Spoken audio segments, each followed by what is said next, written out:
First இப்போ imagine நம்ம என்ன பண்றோம், ஃபர்ஸ்ட் நம்ம ப்ராஜெக்ட் என்ன ப்ராஜெக்ட் இங்க டெவலப் பண்ண போறோம் அப்படின்னா, ஸோ ஆல்ரெடி நம்ம பழைய வீடியோல என்ன டிஸ்கஸ் பண்ணோம் அப்படின்னா, ஒரு லாகின் பேஜ் ஒன்று கிரியேட் பண்ணிடணும். கரெக்டா? ஸோ யூசர் நேம் அப்படின்னு ஒரு டெக்ஸ்ட் பாக்ஸ் இருக்கு, பாஸ்வேர்டு அப்படின்னு ஒரு டெக்ஸ்ட் பாக்ஸ் இருக்கு, சப்மிட் பட்டன் ஒன்று இருக்கு. இது ஆல்ரெடி கிரியேட் பண்ணா அப்புறம் சைன் அப் அப்படின்னு ஒரு பேஜ் கிளிக் பண்ணணும். இதை கிளிக் பண்ணா ஒரு சைன் அப் பேஜ் ஒன்று ஓப்பன் ஆகணும். இதுல நீங்க என்ன வச்சுக்கோங்க, user name, password, first name, last name, இந்த மாதிரி எல்லாருமே வச்சுக்கிட்டு ஆட் பண்ண போறீங்க. இப்ப இது ஒரு HTML ஃபைல கிரியேட் பண்ணி வச்சிருப்பீங்க, அதே மாதிரி இது ஒரு HTML ஃபைல கிரியேட் பண்ணி வச்சிருப்பீங்க. கரெக்டா? இப்ப இங்க இருந்து ஒரு ரெக்வஸ்ட் நீங்க சர்வருக்கு அனுப்புறீங்க அப்படின்னா, இங்க இருந்து ஒரு ரெக்வஸ்ட் நான் சர்வருக்கு அனுப்புறேன் அப்படின்னா, சர்வர் அந்த ரெக்வஸ்ட்டை வாங்கிட்டு அந்த வெப் கண்டெய்னர் அந்த ரெக்வஸ்ட்டை வாங்கி ஒரு சர்வலெட் ஃபைல் கொடுக்க போகுது. இந்த சர்வலெட் ஃபைல் தான் responsible to connect your database. கரெக்டா? ஸோ அப்ப இது வந்து container, web container or servlet container சொல்லுவாங்க. இந்த container is responsible to handle your request. அதை வாங்கி உன்னுடைய சர்வலெட் ஃபைல் அனுப்ப போது இதான் வந்து உங்களோட சர்வலெட் ஃபைல். பிசினஸ் லாஜிக்கெல்லாம் இங்க தான் எழுத போறேன். இந்த இடத்துல என்ன பண்ண போறோம் அப்படின்னா, ரெக்வஸ்ட் சர்வலெட்ல வாங்கின உடனே இந்த ரெக்வஸ்ட்டை வந்து என்ன பண்ண போறோம், டேட்டாபேஸ் அனுப்பி அங்க இருந்து ப்ராசஸ் பண்ணி ரெஸ்பான்ஸ் கொடுக்க போறேன். இப்போ நம்ம என்ன பண்ண போறோம்னா, சர்வலெட் ஃபைல் யூஸ் பண்ணி இந்த ஃபர்ஸ்ட் ஒரு யூசரோட டேட்டாவை ரெஜிஸ்டர் பண்ணணும், அதை எடுத்துட்டு போயிட்டு ஒரு டேட்டாபேஸ் ஸ்டோர் பண்ணணுமா. அப்ப கண்டெய்னர் கிட்ட போகும், அது ஒரு சர்வலெட்டுக்கு அனுப்புவேன், இங்க இருந்து வந்த ரெக்கார்டா ஒரு டேட்டாபேஸ் ஸ்டோர் பண்ணி வச்சிருவேன். கரெக்டா?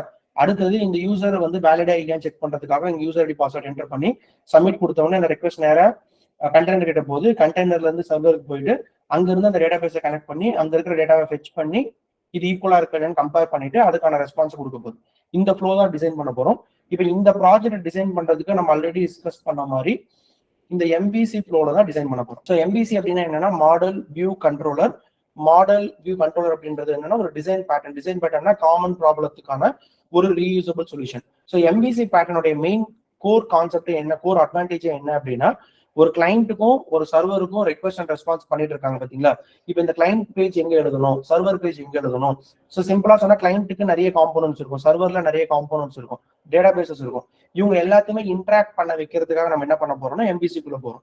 ஸோ MVC அப்படின்றது என்னன்னா 3 லேயரா பிரிச்சிருப்பாங்க. ஒன்னு வந்து கண்ட்ரோலர் லேயர், இன்னொன்னு வந்து மாடல் லேயர், இன்னொன்னு வந்து வியூ லேயர்.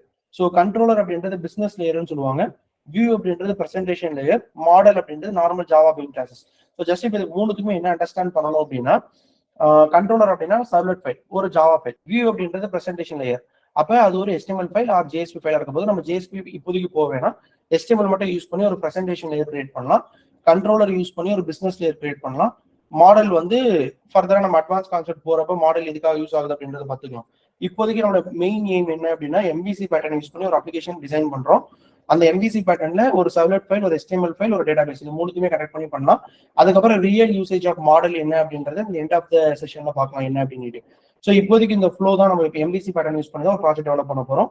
நீ எக்லிப்ஸ்ல ஒரு ப்ராஜெக்ட் கிரியேட் பண்றப்ப பை டிஃபால்ட்டா உங்களோட folder structure MVC pattern base பண்ணி தான் கிரியேட் ஆகும். நீ தனியா எழுத போற HTML ஃபைல் எல்லாம் இந்த வெப் ஆப்ல வந்துடும், நீ கிரியேட் பண்ற ஜாவா கோட்லாம் இதுக்குள்ள வந்துடும், இதுக்குள்ளவே நீ மாடல் கிளாஸ் தனியா கிரியேட் பண்ணிக்கலாம். இந்த பேட்டர்னை வச்சு தான் இந்த ஸ்ட்ரக்சரே கிரியேட் ஆயிருக்கும். ஓகேவா?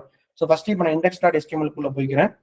ஆல்ரெடி நம்ம பண்ண ஃபார்ம் இருக்கு, இதுல 2 டெக்ஸ்ட் பாக்ஸ் இருக்கு, user name text box and password text box and submit button.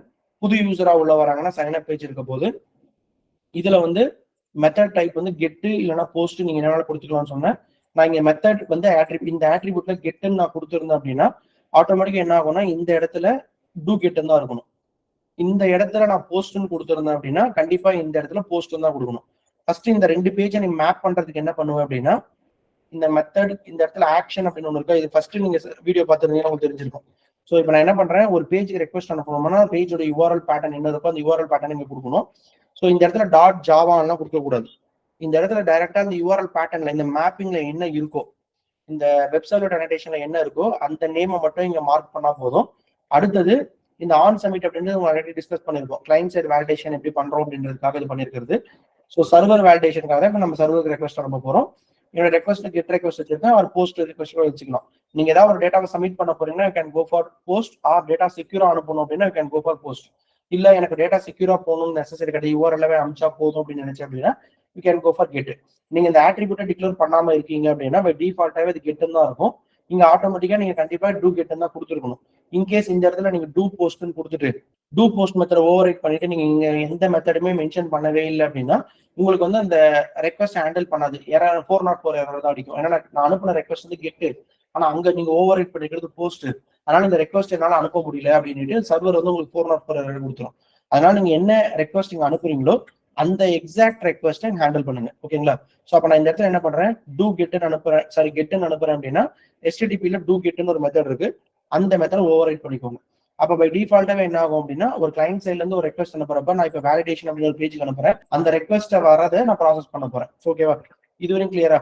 So இப்போ நெக்ஸ்ட் நான் என்ன பண்ணணும் அப்படின்னா, நான் ஆல்ரெடி சொன்ன மாதிரி கிளைண்ட் சைட்ல இருந்து வர ரெக்வஸ்ட் வந்து இந்த ரெக்வஸ்ட் ஆப்ஜெக்ட்ல வரப்போது, சர்வர் சைட்ல இருந்து நீ ரெஸ்பான்ஸ் கொடுக்கணும்னா அந்த ரெஸ்பான்ஸ் ஆப்ஜெக்ட் யூஸ் பண்ண போறியா? ஸோ ஃபர்ஸ்ட் நம்ம என்ன பண்ணோம், இந்த ரெக்வஸ்ட் ஆப்ஜெக்ட் யூஸ் பண்ணி அந்த ரெக்வஸ்ட் ஆப்ஜெக்ட்டை ப்ராசஸ் பண்ண போறோம். ஃபார் எக்ஸாம்பிள் ரெக்வஸ்ட் அப்படின்றது ஒரு கிளைண்ட் சைட்ல இருந்து வர ஆப்ஜெக்ட், அந்த கிளைண்ட் சைட்ல இருந்து வந்த கண்டென்ட்டை நான் அந்த ஆப்ஜெக்ட் வழியா ஃபெச் பண்ணிக்கலாம்.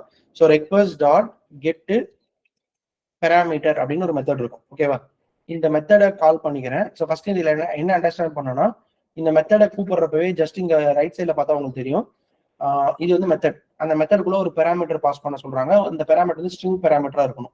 அடுத்தது அந்த மெத்தடோட ரிட்டர்ன் டைப் வந்து பாத்தீங்கன்னா ஸ்ட்ரிங்கா ரிட்டர்ன் ஆக போகுது. ஸோ இங்க கீழே இருக்கிற மெத்தட் பாருங்க, கெட் பேராமீட்டர் மேப்னு ஒரு மெத்தட் இருக்கு. இந்த மெத்தட் மேப்பா ரிட்டர்ன் ஆக போகுது. அந்த மாதிரி ஒவ்வொரு மெத்தடுமே ஒவ்வொரு டேட்டா டைப்பிங் அரேவா ரிட்டர்ன் ஆக போகுது.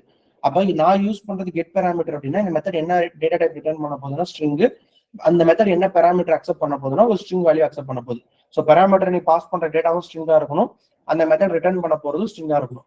ஸோ இப்போ நான் என்ன பண்றேன், இந்த மெத்தடுக்குள்ள ஒரு ஸ்ட்ரிங்கை பாஸ் பண்ணி இப்போதைக்கு எம்டி ஸ்ட்ரிங்கை பாஸ் பண்ணி வச்சுக்கிறேன். இந்த மெத்தட் ஒரு வேல்யூ ரிட்டர்ன் பண்ண போதுன்னு சொன்னா என்ன ரிட்டர்ன் பண்ண போகுது, ஸ்ட்ரிங் வேல்யூ. ஸோ இப்போ எக்ஸாம்பிள் இப்போ வேல்யூன்னு வச்சுக்கிறேன். ஓகேவா? ஸோ இப்போ ஃபர்ஸ்ட் ஸ்டெப் இதை முடிச்சிட்டேன். இப்போ என்னோட ரெக்குவயர்மெண்ட் என்ன அப்படின்னா, ஒரு கிளைண்ட் சைட்ல இருந்து ஒரு ரெக்வஸ்ட். ஃபார் எக்ஸாம்பிள் ஃபர்ஸ்ட் இந்த அப்ளிகேஷனை ரன் பண்ணிடலாம். ப்ராஜெக்டை ரைட் கிளிக் பண்ணி ரன் ஆன் சர்வர் அப்படின்னு கொடுத்துக்கோங்க. ஆல்ரெடி நான் சர்வர் கான்ஃபிகர் பண்றது எல்லாமே போன வீடியோ சொல்லியிருப்பேன், இல்லை அது சொல்லணும் அப்படின்னா ஒரே நிமிஷம் சொல்லிடுறேன். ஸோ ப்ராஜெக்டை ரைட் கிளிக் பண்ணிட்டு ரன் ஆன் சர்வர்னு கொடுத்த உடனே உங்களுக்கு ஃபர்ஸ்ட் டைம் கேட்கறப்போ ஒரு ஆப்ஷன் கேட்கும், அந்த ரன் கான்ஃபிகரேஷன் அப்படின்ட்டு. ஸோ ஏதாவது டவுட் இருந்துச்சுன்னா டிஸ்கிரிப்ஷன்ல சொல்லுங்க, அந்த கண்டென்ட் மட்டும் உங்களுக்கு எக்ஸ்பிளைன் பண்றேன். ஸோ இப்போதைக்கு வந்து என்ன அப்படின்னா, ஒரு பேஜ் நீங்க கிரியேட் பண்ணிட்டீங்க, நான் லாகின் பேஜ் கிரியேட் பண்ண, அந்த லாகின் பேஜ்க்கான அவுட்புட் இதுதான். இதுல யூசர் நேம் டெக்ஸ்ட் பாக்ஸ் இருக்கு, பாஸ்வேர்ட் டெக்ஸ்ட் பாக்ஸ் இருக்கு.